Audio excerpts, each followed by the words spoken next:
Satu keluarga maling uang Rp10 juta dari laci toko elektronik. Komplotan maling diduga satu keluarga menggasak uang tunai Rp10 juta di toko elektronik Jalan Raya Penggilingan, Kecamatan Cakung, Jakarta Timur. Karyawan toko, Iman menjelaskan komplotan tersebut terlihat saling bekerja sama dalam melangsungkan aksinya. Aksi tersebut pun terjadi tidak lebih dari 10 menit. Karyawan dan pemilik toko pun baru mengetahui peristiwa pencurian itu usai melihat rekaman CCTV. Diduga satu keluarga, total ada 4 orang, ada bapak, ibu, anak remaja, dan balita.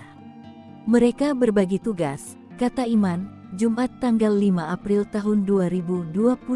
Iman memaparkan berdasarkan rekaman CCTV, peristiwa yang terjadi Rabu tanggal 3 April tahun 2024 itu bermula saat dirinya melihat seorang ibu dan anak remaja turun dari mobil lalu menghampirinya dan langsung bertanya produk dengan niat ingin membeli suatu barang di toko tempatnya bekerja. Seiring bertanya, seorang ibu dan anak remaja itu langsung berpindah tempat ke ruang toko yang berada di samping dengan dalih mencari barang yang cocok. Tidak diketahui Iman, tiba-tiba turun seorang bapak dan balita dari mobil serupa menuju ruang toko yang tempat awal ibu dengan anak remajanya itu datang. Mengingat tidak ada karyawan dan pemilik toko di ruang yang didatangi bapak juga balita tersebut, aksi pencurian pun kemudian terjadi. Ibu dan anak remaja itu ternyata ngalihin fokus saya.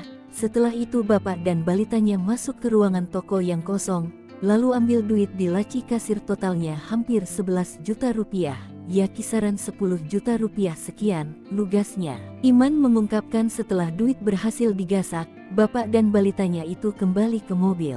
Lalu disusul ibu dan anak remaja itu yang sebelumnya bermodus berbelanja untuk mengalihkan fokus karyawan toko. Terkait kejadian tersebut, Iman mengaku sudah melaporkannya pihak kepolisian setempat. Ia berharap pelaku dapat segera ditangkap dan kasus serupa tidak kembali terulang.